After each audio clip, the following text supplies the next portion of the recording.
G'day, legends. G'day, superstars. It's Peps, and you know what time it is. It's Tipped Outs. Round 9 AFL tips. A little bit later than normal, but we're making sure that we select the most beautiful, gorgeous selections for a massive round of footy. Hey, how good was it to hear Jamie the J-Dog Wallis back on the airwaves after a number of weeks?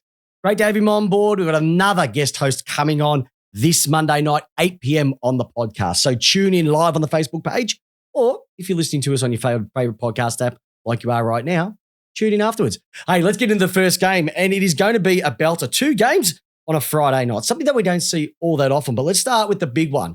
Richmond versus the Geelong Football Club, 7:20 p.m., a nice early start for the clubs this week. And I had a pretty good tip last week, pretty good set of tips, 8 out of 9 with the Blues letting me down.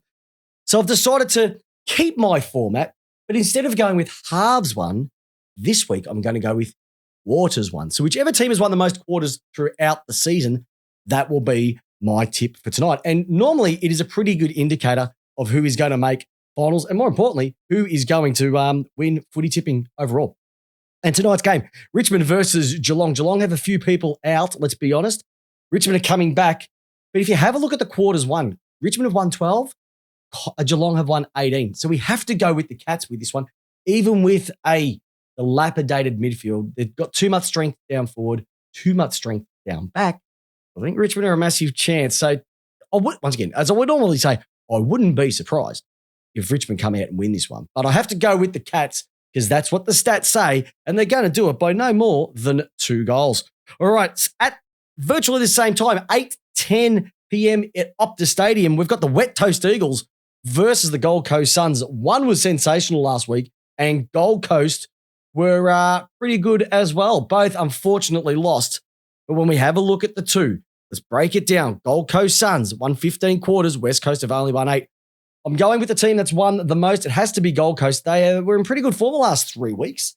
Bit stiff to go down against the Ds. Probably just a little bit of experience on the ground was lacking, and that cost them probably in that last quarter. So I'm going with Gold Coast to cause, I would say, a mini upset over there in Perth, and they'll do it by 3 goals. Ben King was back, Chole's back, and they've got that magnificent Levi Casbolt throwing around. Also, Mac Andrew looking good as well. So unfortunately, Jai Cully is out for the year, gets that rising star. Next week goes and does his knee. Chocolate to boiled lollies. But West Coast will lose to the Gold Coast Suns. Hey, let's get into the next one.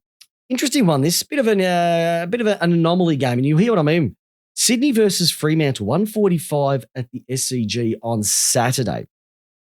Suns have been putrid.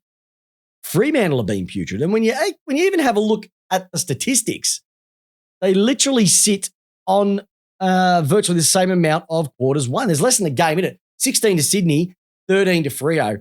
But you have to go with Sydney.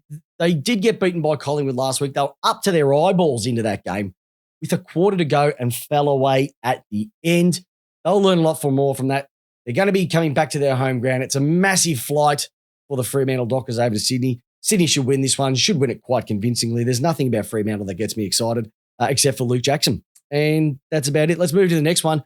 North Melbourne versus Port Adelaide. Well, doesn't really matter where this could be at Port, it could be at Marvel, it could be in Adelaide, it could be in Pyongyang, it could be in Uzbekistan. It wouldn't matter where this game was played. North have got no chance.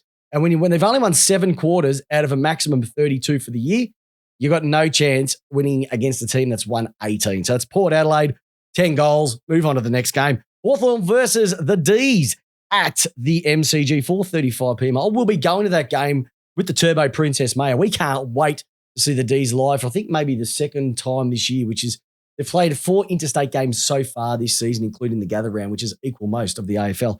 Hey, the Ds are sitting on 23 quarters won out of a maximum of 32, which is 73.44% against a team that's won 11 going at 34.38%. The Ds will win this one. And if they play like they should put the foot to the throat quite easily. This should be at least a 10 to 15 goaler. But I reckon, seeing what they've done previously, especially against North, they should have won that by over 100 and they didn't. They might get a little bit of revenge. Spargo and Hibbert are back for the Ds.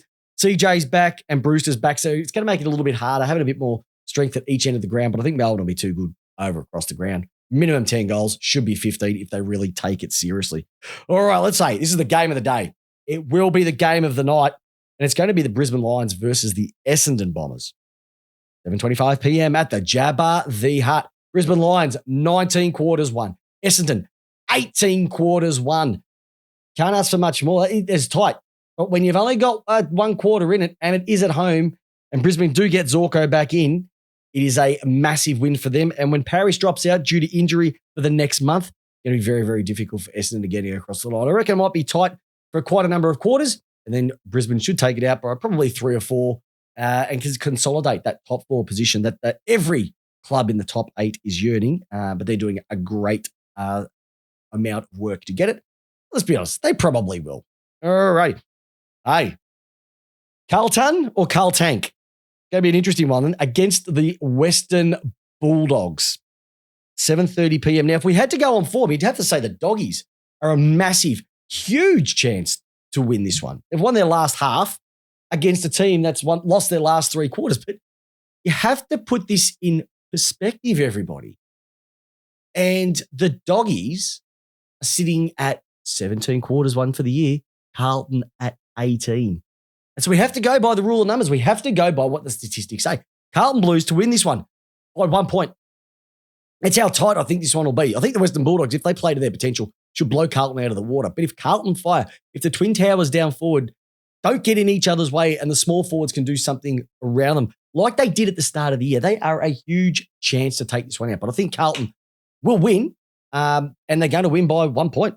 Simple as that. All right, Sunday's games, really quickly. Adelaide versus St Kilda, 1:10 p.m. at the Adelaide Oval. You're looking at Adelaide playing some cracking footy, 17 quarters won. St Kilda have won 18. I have to go with the Saints. Look, it's another example of I'm going the Saints by a point because I think Adelaide are massive chances to win this one as well too. So it's going to be even Steven, but I've got to go St Kilda to take this one out. If they win this, they're going to be will go a long way to proving the doubters wrong that St Kilda are a huge chance this season. If they lose, then they start to creep back a little bit on the ladder and might make it a bit difficult for them. We know they started off fantastic in 2022. They're doing the same thing in 2023, but will they be able to maintain it longer than they did in 2022? But I reckon Adelaide will win this one. Probably the most informed forward line in the league. And the last game of the weekend, Magpies of the Collingwood versus the Giants of GWS, 4:40 p.m. at the MCG. Collingwood, look at this, 18 quarters won versus the GWS Giants have won 16. So there's not much in there at all. But I have to go with Collingwood. Probably they are playing the best footy at the moment. They were pushed to pretty much the nth degree last week against Sydney, but they were able to take that one out quite convincingly in the last quarter. My check was absolutely sensational. But it's great to see Toby Green hasn't been picked again. That's not great to see, but he hasn't been picked. And Hogan's been playing some pretty good footy. Their mids have been getting it a little bit more, playing some okay ball. But I think Collingwood will be too strong at the MCG and they'll win this by at least 5 goals. So there's my tipped out tips. A nice, short, quick edition of tips. Game start in about an hour. So if you haven't put your tips in, you want to put them in now. I did get 8 out of 9 last week. Will I get the same record this week? Hey, only statistics will say. But just remember, we'll be back Monday night, 8 p.m. on the Facebook page. This is me, Chris Pepper, the host of Lace Out.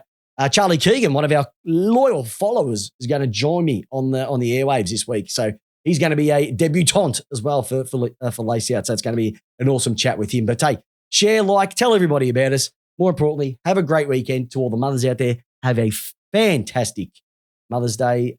Give us a like, give us a review on iTunes or Spotify. And I'll see you next week. And remember, it's tipped out. It's how you want your footy. See you, listeners.